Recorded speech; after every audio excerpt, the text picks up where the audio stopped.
सुप्रभात बच्चों। कल हम अध्याय नंबर 13 स्त्री शिक्षा के विरोधी कुतर्कों का खंडन महावीर प्रसाद द्विवेदी के द्वारा रचित अध्ययन कर रहे हैं, जिसमें हमने कल पेज नंबर 62 तक पढ़ा था और 63 नंबर पेज में हम पढ़ रहे थे, जिसमें जो अपना पहला पैरा है 63 नंबर पेज पर, वहाँ पे पढ़ रहे थे कि किस प्रकार से जो लेखक है वो प्राचीन जो नारियां थी उनके साथ बर्ताव के रूप में बात कर रहे हैं कि किस प्रकार से उनके साथ भेदभाव किया जाता था। उनको अनपढ़ कहकर, गंवार कहकर, चोला चौकी तक सीमित मानते थे। और फिर यहाँ इस पैरे के अंदर भी है कि किस प्रकार से अनेक ऐसे सैकड़ों मान लो स्त्रियाँ थी जो पढ़ी हुई थी, उन्होंने अनेक रचनाएं रची थी। और हमने आखिरी पैरे के अंदर भी हमने देखा था, जहाँ हम पढ़ रहे थे कि जिस भारत में कुमारिकाओं को चित्र बनाने, कुमारिकाओं मतलब कन्याओं को नाचने, गाने, बजाने, फूल चुनने, हार गूंथने, पैर मलने तक की कला सीखने की आज्ञा थी, उनको पढ़ने लिखने की आज्ञा नहीं थी। केवल उनको मतलब एक पढ़ने लिखने की आज्ञा नहीं थी, बाकी सभी कार्य करने की छूट थी। तो कौन वैज्ञानिक, कौन ऐसा विद्वान है जो ऐसी बात मुख से निकालेगा, और कोई निकाले भी तो मानेगा कौन? यानी कि अगर ऐसी कोई बात निकाल भी ले तो उसकी सुनेगा कौन? यानी इससे पुरुष प्रधान जो समाज है उसमें हर कोई स्त्री को चलो चौके तक सीमित मानता है और वहीं तक वो उचित भी मानता है। इस तरह से उनकी कोई इस आवाज़ का कोई समर्थन भी भला कौन करता। तो इस तरह से बच्चों जब इस तरह से कोई नहीं निकालता, तब यहाँ पर लेखक आगे कह रहे हैं कि अत्रि की पत्नी जब पत्नी धर्म पर व्याख्यान देते हुए समय घंटों पांडित्य प्रकट करे, पांडित्य कहते हैं विद्वानता यानी विद्वत्ता, यानी उसके अंदर जो गुण है या ज्ञानी के गुण है या उनकी जो अच्छी सोच है उसको अगर वो प्रकट करे तो गार्गी बड़े बड़े ब्रह्मवादियों को भी हरा दे। तो यानी अत्रि की पत्नी की बात हो रही है बच्चों यहाँ पर, वो किस तरह से पत्नी धर्म पर व्याख्यान यानी अच्छी अपने स्त्री के प्रति जो समान भाव होना चाहिए उसके लिए वो अनेक प्रकार से लेक्चर देती हुई जो अपने एक विद्वत्ता कह सकते हैं या अपने जो ज्ञान है उनको उसका वो हर प्रकार से अगर वो प्रकट कर सकती है तो गार्गी भी बड़े बड़े ब्रह्मवादियों को, और आधे ब्रह्मवादी कहते हैं ब्रह्म ज्ञान का जो शास्त्रार्थ करने वाले, ये कह सकते हैं ब्रह्म ज्ञान की जिनको ज्ञान है उनको भी वो हरा दे, यानी जो वाद विवाद तर्क वितर्क करने वालों को भी हरा दे। मंडन मिश्र की सह धर्मचारिणी शंकराचार्य के छक्के छुड़ा दे। और अगर मंडन मिश्र की बात की जाए तो वो भी जो सह धर्मचारिणी है यानी जो मंडन मिश्र है उनकी पत्नी है, वो भी शंकराचार्य को पराजित कर, छक्के छुड़ाना मतलब यह मार रहा है बच्चों, जिसका अर्थ होता है छक्के छुड़ा देना, मतलब हरा देना, पराजित कर देना, या निरुत्तर कर देने का मतलब है कि वो इस तरह से अगर वो भी तर्क में अपने पति तक को पराजित कर सकती है, निरुत्तर कर सकती है। गजब, यानी बड़े आश्चर्य की बात है कि इस प्रकार की स्त्रियां उस पुराने ज़माने में प्राचीन समय में थी, और वही समाज कहता है कि स्त्रियों को कोई हक नहीं आगे आने का, उन्हें शिक्षा पाने का कोई हक नहीं। इससे अधिक भयंकर बात और क्या हो सकेगी। यानी इस तरह से व्यंग्यात्मक एक विषय में अधिक चिन्ह लगाते हुए लेखक एक व्यंग्यात्मक रूप में कह रहा है, आश्चर्य प्रकट कर रहा है, ये सब पापी पढ़ने का अपराध है। यानी ये सब पापी पढ़ने का मतलब हम पढ़ रहे हैं बल्कि कुछ कर नहीं रहे, स्त्रियों के लिए हम कुछ कर नहीं सकते, केवल हम उनको सुन रहे हैं, पढ़ रहे हैं। तो ये इससे बड़ी और अपराध क्या होगा। न वे पढ़ती न वे पूजनीय, पुरुषों का मुकाबला करती, ये सारा दुराचार स्त्रियों को पढ़ने ही का कुफल है। तो यहाँ पर कह रहे हैं कि अगर ये सारा अगर कुछ कर नहीं सकते, हम उनको कुछ मान नहीं सकते, फिर ये सब तो हम ऐसे पढ़ रहे हैं, ये सब तो उन स्त्रियों को पढ़ने का ही कुफल है कि भाई वो पढ़ी क्यों। अगर वो ऐसा नहीं होती तो हम पढ़ते भी नहीं, क्योंकि हम जानते हुए भी कुछ कर नहीं रहे हैं। तो समझे, स्त्रियों के लिए पढ़ना कालकूट, अगर स्त्रियाँ पढ़ रही है तब तो है एक बुरा विचार कह सकते हैं यहाँ पर, यानी एक समय के लिए कह सकते हैं यहाँ पर कि किस प्रकार से वो बुरा है उनके लिए, यानी विष के समान है, हानिकारक है समाज के लिए अगर स्त्रियाँ पढ़ ले तो। और पुरुषों के लिए पीयूष का घूंट, पीयूष कहते हैं अमृत, इन बड़ा लाभदायक है। अगर पुरुष पढ़े तो समाज के लिए लाभदायक, और स्त्रियां अगर पढ़ ले तो वो बड़ा हानिकारक या मालूम हानि पहुंचाने वाला। तो ऐसा कैसे हो सकता है? ऐसी ही दलीलों और दृष्टांतों के आधार पर, यानी इस प्रकार के जो समाज के जो मान लो अपने जो दलाल हैं, या कह सकते हैं यहाँ पर जो समाज को चलाने वाले हैं, जैसे विद्वान बने फिरते हैं, वो किस प्रकार की दलीलें देते हैं, दृष्टांत देते हैं कि स्त्रियों को ऐसा नहीं करना चाहिए, स्त्रियों को वो नहीं करना चाहिए। इस प्रकार से कुछ लोग स्त्रियों को अपढ़ रखना, भारतवर्ष का गौरव बढ़ाना चाहते हैं। यानी वो सोचते हैं कि अगर स्त्रियां पढ़ लिख ली तो पता नहीं समाज का क्या हो जाएगा, समाज का पतन हो जाएगा। जो स्त्रियां हैं वो दौलतों की नहीं संभालेगी, परिवार नहीं संभालेगी, यानी पता नहीं क्या क्या किस प्रकार के कुतर्क देते हुए वो स्त्रियों को अपढ़ यानी अनपढ़ निरक्षर रखना चाहते हैं, भारत का जैसे गौरव बढ़ाना चाहते हैं। तो बच्चों इस तरह से उनके तर्कों का खंडन कर रहे हैं यहाँ पर। किस प्रकार से खंडन करते हुए स्त्रियों को समाज में आगे लाने के लिए लेखक अपनी मनोरचना के माध्यम से उन्हें आगे लाना चाहते हैं। अब यहाँ पर लेखक कहते हैं कि मान लीजिए कि पुराने ज़माने में भारत के एक भी स्त्री पढ़ी लिखी न थी। चलो न सही, अब यहाँ पर माने कि मान लो अगर एक भी स्त्री नहीं पढ़ी लिखी थी, तो अब यहाँ पर एक प्रकार से फिर एग्जाम्पल उदाहरण के द्वारा समझा रहे हैं कि उस समय स्त्रियों को पढ़ाने की ज़रूरत न समझी गई होगी, पर अब तो है कि अगर मान लो पहले अगर स्त्रियों को पढ़ाने लिखाने की ज़रूरत नहीं थी, तो ऐसा थोड़ी है कि आज भी नहीं है, आज तो है। अतएव इसलिए पढ़ाना चाहिए। हमें सैकड़ों पुराने नियमों, आदेशों और प्रणालियों को तोड़ दिया है या नहीं, कि हमने बहुत सारे नियम परंपराएं चेंज कर दी, बदल दिए हैं हमने उनकी ऐसी परंपराओं को जो समाज के लिए नुकसानदायक है। तो क्या ऐसी जो ये परंपरा चली आ रही है स्त्रियों को नहीं पढ़ाने का, तो उसे भी हम तोड़ दें? आज हम स्त्री जाति को पढ़ाएं, स्त्रियों को पढ़ाएं। तो चलिए स्त्रियों को अपढ़ रखने की इस पुरानी चाल को भी तोड़ दें। मतलब जो निरक्षर है उनको पढ़ाने की जो ये पुरानी चाल जो चली थी पुरुषों ने, उसको भी हम तोड़ दें। हमारी प्रार्थना तो यह है कि स्त्री शिक्षा के विपक्षियों को क्षण भर के लिए इस कल्पना को अपने मन में स्थान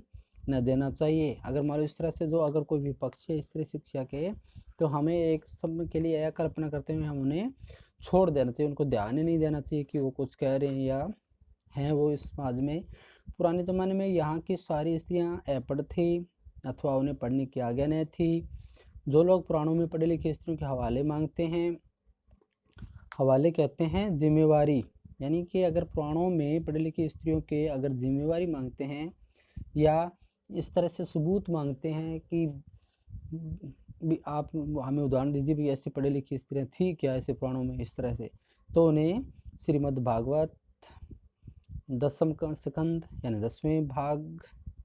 जो एक लंबा चौड़ा पत्र एकांत में रखकर एक ब्राह्मण के हाथ श्री कृष्ण को भेजा था, तो वह प्राकृत में था, यानी कि वो उस समय प्राकृतिक भाषा भी नहीं थी जो मान लो जैसे जैन धर्म बौद्ध धर्म के समय प्राकृतिक भाषा का अत्यधिक उपयोग हुआ था। तो उसके प्राकृत में होने का उल्लेख भागवत में तो नहीं, यानी इस प्रकार से कह रहे हैं कि वो भागवत में तो नहीं। उसमें रुक्मिणी ने जो पांडित्य दिखाया यानी विद्वानता दिखाई है या ज्ञानीपन दिखाया है उसमें, तो वह उसके अपढ़ और अल्पज्ञ होने अथवा गंवारेपन का सूचक नहीं। कि उसने कैसे लिख दिया, यानी रुक्मिणी ने भगवान श्री कृष्ण को पत्र कैसे भेज दिया फिर एक ब्राह्मण के हाथ, अगर उसको ज्ञान नहीं था,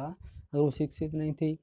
तो पुराने ढंग के पक्के सनातन धर्मावलंबी दृष्टि में भी तो नाटकों की अपेक्षा भागवत का महत्व बहुत अधिक होना चाहिए। यानी इस तरह कहते हैं कि जो भागवत है हम मतलब एक पवित्र ग्रंथ मानते हैं अपना, और उसमें समाज का जो चित्रण मिलता है या इतनी वो मतलब एक तरह से विश्वसनीयता लिए हुए ऐसे हमारी भागवत कथाएं हैं, तो फिर हम ऐसे जो सनातन यानी पुराने रीति रिवाजों को या ऐसी परंपराओं को ढोने वाले हैं, हम उनकी क्यों माने, क्यों सुने हम उनकी, या उनको अधिक महत्व क्यों दिया जाए। तो इस दशा में यदि उनमें से कोई यह कहे कि सभी प्राकालीन यानी जो प्राचीन समय की स्त्रियां अपढ़ होती थी, मतलब अनपढ़ थी, निरक्षर थी, तो उसकी बात पर विश्वास करने की ज़रूरत नहीं भी। अगर वो ऐसा कहते हैं तो हमें उनकी नहीं सुननी चाहिए, क्योंकि हमें तो प्रचलित हमारे ग्रंथ हैं जो प्रामाणिकता लिए हुए हैं हमें उनको देखना चाहिए, उनके अनुसार ही हमें चलना चाहिए। भागवत की बात यदि पुराणकार या कवि की कल्पना मानी जाए तो नाटकों की बात उसे भी फिर गई बीती समझी जानी चाहिए। अगर हम ये समझ लें कि हमारे जो हमारे शास्त्र हैं, भागवत है या पुराण है हमारे, अगर ये कोरी कल्पना है तो फिर हम उन जो नाटक रचे गए हैं या ऐसे और ग्रंथ के बनाए गए हैं या ऐसी रीति परंपराओं पर चलने वाले लोग हैं, तो फिर हम उनको क्यों सच माने, वो भी तो कोरी कल्पना रूपी हो सकते हैं। यानी इस तरह से अनेक प्रकार से मालूम लेखक इनका खंडन कर रहे हैं, यानी प्रमाण दे रहे हैं, अगर वो सही नहीं तो वो नहीं, तो इस प्रकार से प्रमाणिक मानते हुए अनेक को इनको झूठा साबित कर रहे हैं। फिर कहते हैं स्त्रियों का किया हुआ अनर्थ यदि पढ़ाने ही का परिणाम है, भी स्त्रियों का किया हुआ अनर्थ, या अगर ये मान लें कि पढ़ी लिखी स्त्रियां अनर्थकारी थी, उन्होंने समाज को अगर नुकसान पहुंचाया था, तो फिर पुरुषों का किया हुआ अनर्थ भी उनकी विद्या और शिक्षा के परिणाम समझना चाहिए। फिर जो पुरुषों ने भी तो बहुत सारे ऐसे पांडित्य के रूप में किया, विद्वंता के रूप में ऐसे बहुत सारे अनर्थ किए होंगे। फिर यानी अगर स्त्रियों ने पढ़े लिखे ने अगर कुछ किया है तो पुरुष समाज था वो तो पढ़ा लिखा था, तो उन्होंने तो उनसे भी ज़्यादा अनर्थ किया होगा। तो ऐसे जो विद्या है, शिक्षा का ही ऐसा परिणाम समझना चाहिए कि जो अनर्थ पुरुषों ने किया है वो तो फिर बहुत ज़्यादा संख्या में थे, तो उन्होंने बहुत ज़्यादा समाज को नुकसान पहुंचाया। बम के गोले फेंकना, मतलब जिस तरह बच्चों युद्ध के अंदर जो अस्त्र शस्त्र होते हैं उनका प्रयोग करते हुए, तो यहाँ पर उस तरह कह रहे हैं कि जिस तरह से एक युद्ध के अंदर बम के गोले फेंकना, नरहत्या करना, यानी नरहत्या मतलब यानी मारकाट करना, डाके डालना, चोरियां करना, घूस लेना यानी रिश्वत लेना, ये सब यदि पढ़े लिखने का ही परिणाम हो तो सारे कॉलेज, स्कूल, पाठशालाएं बंद हो जानी चाहिए। अगर मान लो पढ़े लिखे व्यक्ति ही अगर नरहत्या करते हैं, डाका डालते हैं, चोरियां करते हैं, रिश्वत लेते हैं, या अगर मान लो गोले बम फेंकते हैं, तो ये सब फिर बंद हो जाने चाहिए, ऐसे ज्ञान जो देने वाले पाठशालाएं हैं।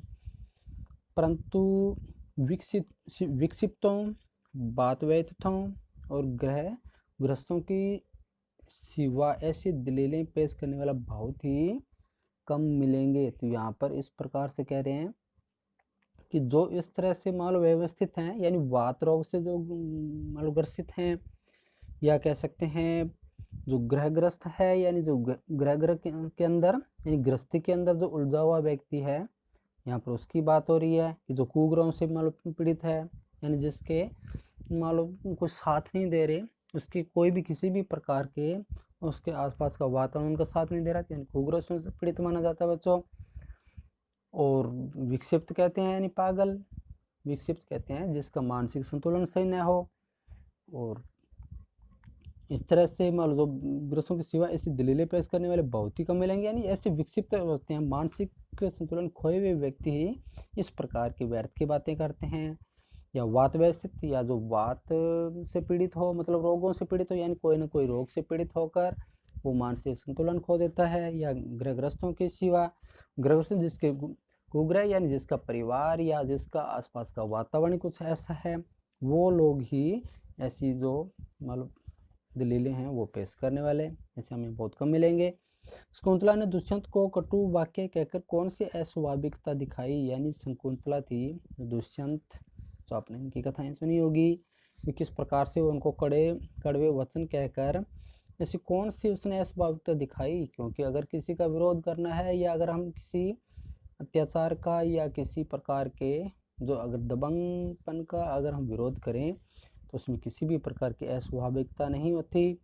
क्या वह यह कहती कि हे आर्यपुत्र, आर्यपुत्र बच्चों कहते हैं कि पहले जो नारियां होती थी वो अपने पति का एक समान रूप में संबोधन करती थी आर्यपुत्र के रूप में। तो यहाँ वो शकुंतला कहती है दुष्यंत को कि हे आर्यपुत्र, शाबाश, बहुत अच्छा, बड़ा अच्छा काम किया, तो मेरे साथ गांधर्व विवाह करके मुकर गए। गांधर्व विवाह कहते हैं बच्चों, प्रेम विवाह कहते हैं, जो प्रेम विवाह करके मुकर गए यानी बदल गए अपनी बात से। नीति, न्याय, सदाचार और धर्म की आप प्रत्यक्ष मूर्ति हैं, यानी आपको समाज के अंदर या आपकी प्रजा है वो आपको नीतिवान मानती है, न्यायशील मानती है, सदाचार और धर्म की मतलब रक्षा करने वाले मानते हैं, प्रत्यक्ष मूर्ति रूप में जाने जाते हैं। तो इस तरह से जो शकुंतला थी उसने भी अपने जो पति जिनसे प्रेम विवाह किया था उनसे कहते हैं कि आप किस तरह से बदल गए, बड़े आप न्यायचार, सदाचार और धर्म की मूर्ति बने फिरते हैं। यानी इस तरह से एक कटाक्ष करती है, स्वाभाविक रूप से कटु वचन बोलकर उनको सच्चाई से अवगत कराती है वो स्त्री यानी शकुंतला।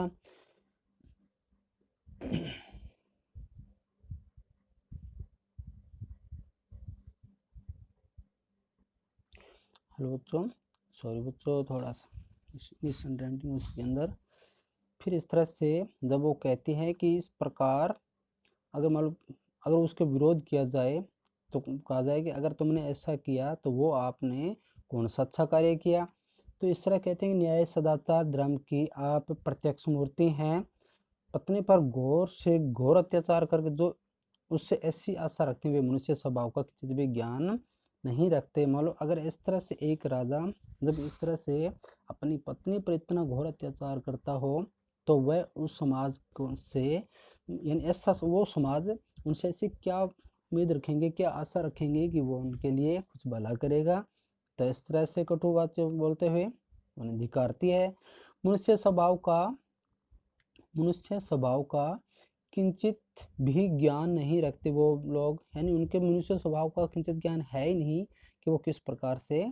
मान लो इस तरह से उनकी आशाएं रखते हैं। सीता से अधिक साध्वी स्त्री नहीं सुनी गई, यानी सीता ने हर तरह से अपने को मान लो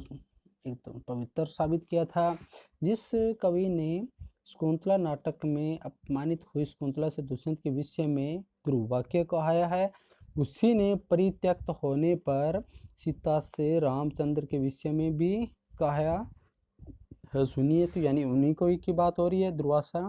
ने जिस विषय में कहा है, दुर्वासा ऋषि ने शकुंतला ने दुष्यंत के बारे में ऐसा बोला था, तो उन्हीं ने भी सीता के द्वारा भी भगवान राम के प्रति ऐसा कहा कि वाचस्तव्या मद्वचनात् स राजा वह्यो न विश्वोदमति यत समक्षम। तो वह अग्नियों के लिए कहा गया है कि किस प्रकार से अपने को विशुद्ध यानी पवित्र स्थापित करने के लिए अग्नि के सामने आग में कूद कर कहा था कि माँ लोकवाद सर्वदहासी सुरतस्य त्वयाम सदृशम कुलस्य। यानी लक्ष्मण यानी सीता ने भगवान रामचंद्र के विषय में कहा था कि हे लक्ष्मण, जरा उस राजा से कह देना कि मैंने तो तुम्हारी आंख के सामने ही आग में कूदकर अपनी विष शुद्धता साबित कर दी थी। तिस पर भी यानी फिर भी उन लोगों के मुख से निकला मिथ्यावाद, यानी कि लोगों के कहने मात्र से या उनके सुनने मात्र से तुमने मुझे छोड़ दिया। यानी भगवान जब राम ने अयोध्या में जब उनके प्रजा के द्वारा कि भी सीता को इस तरह से मतलब जब रावण उठा के ले गया तो वह स्त्री को मान लो अपने महल में रख सकता है, लेकिन मान लो अगर और कोई होता तो अपनी पत्नी को छोड़ दिया होता। तो यानी इस प्रकार से मिथ्यावाद को सुनकर जब भगवान राम को जब पता चला तो उन्होंने अपने राजधर्म को जैसे निभाने के लिए सीता को जंगल में छोड़ दिया था। तो तब उस समय जब छोड़कर लक्ष्मण जाने लगा था तब सीता ने ऐसे वचन बोले थे बच्चों। तो क्या यह बात तुम्हारे कुल के अनुरूप है, यानी तुम्हारा कुल ऐसा करने की आज्ञा देता है कि तुम इस तरह से अगर स्त्री ने अपनी पवित्रता साबित ही कर दी फिर भी तुम लोगों के कहने से मात्र स्त्री को इस तरह से त्याग कर रहे हो, अथवा क्या यह तुम्हारी विद्वता यानी यही क्या तुम्हारा ज्ञान है, या महत्ता यानी यही तुम्हारी क्या महत्ता को शोभा देने वाली, क्या यह तुम्हें जो तुम्हारी महानता है ये अच्छी बात है, महानता के लिए अच्छी बात है। तो इस तरह से एक जो पुरुष प्रधान समाज था उसको यहाँ पर स्त्री किस तरह से उन पर पुरुष मार्ग करती है बच्चों, यानी उनकी पुरुष प्रधानता को चुनौती देती है, प्रश्न करती है। तो इस तरह से सीता के द्वारा कहे गए जो कटु वचन थे उनको सुनकर भगवान राम, सीता का संदेश कटु नहीं तो क्या मीठा है, यानी लेखक यहाँ पर कह रहे हैं कि जो सीता ने बात कही क्या वो अच्छी बात थी। राजा मातर कहकर उनके पास अपना संदेशा भेजा। यह उक्ति ने किसी कुंवारी स्त्री की किंतु एक ब्रह्म महाब्रह्म ज्ञानी राजा जनक की लड़की और मनवादी महर्षियों के धर्मशास्त्रों का ज्ञान रखने वाली रानी ने ऐसा कहा था कि इतने मालूम रखने वाली थी, राजा जो जनक की पुत्री थी उसने ऐसा कहा था। ये कोई एक गंवार स्त्री नहीं थी, एक ब्रह्म ज्ञानी थी।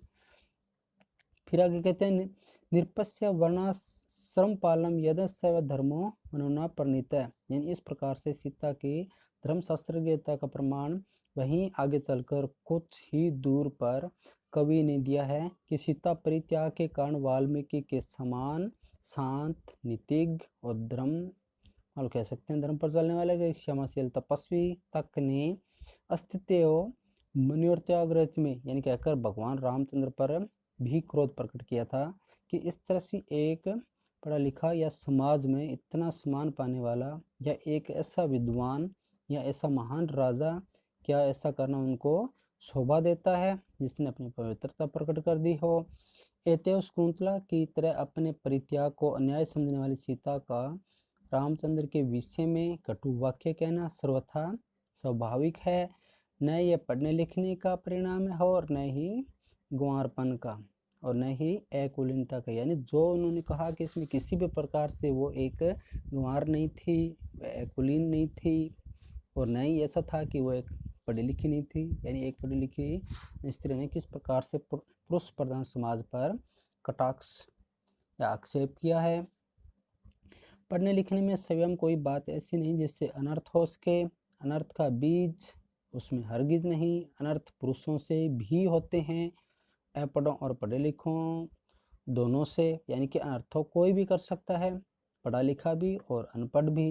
यानी गलती किसी से भी हो सकती है। अनर्थ दुराचार पापाचार के कारण और ही होते हैं और वे व्यक्ति विशेष का चाल चलन देखकर जाने भी जा सकते हैं। अतएव स्त्री को अवश्य पढ़ाया जाना चाहिए, पढ़ाना चाहिए, यानी कि हम किसी प्रकार से इस तरह से उन पर आक्षेप नहीं कर सकते। तो बच्चों आज हम अपना अध्ययन यहीं तक करते हैं। जय हिंद।